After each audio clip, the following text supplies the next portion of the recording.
Understand, power is not absolute.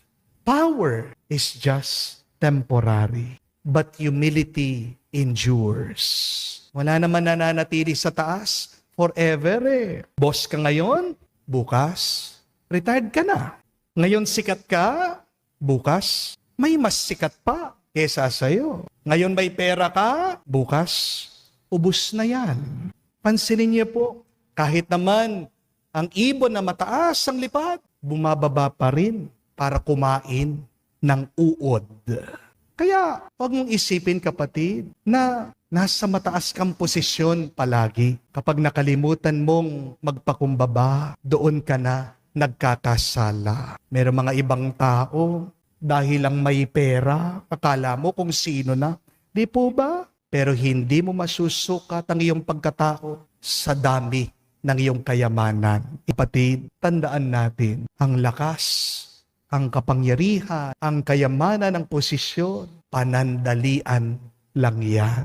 Everything is temporary. This is the reason why we should be humble. Unawain niyo po, ang upuan mo ngayon, pinahiram lang yan ng Diyos. Hindi mo dapat angkinin yan. Ang kapangyarihan, pinagkatiwala lang sa'yo. Hindi mo yan pagmamay-ari.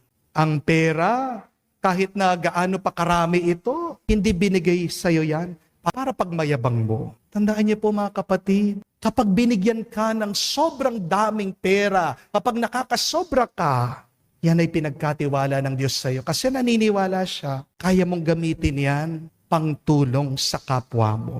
Baka nakalimutan po natin, nung pinanganak tayo, may expiration date na tayo.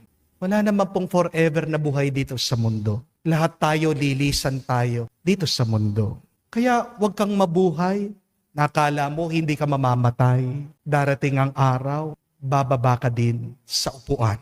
Darating ang araw, ikaw ay magiging pagkain ng mga uod. At wala ni isa sa atin ang nakakaalam kung kailan tayo aalis dito sa mundo.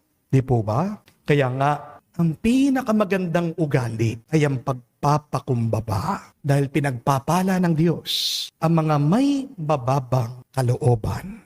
At paano po natin maipapakita ang kababaang loob? Umpisan po natin sa paggalang at sa pagrerespeto.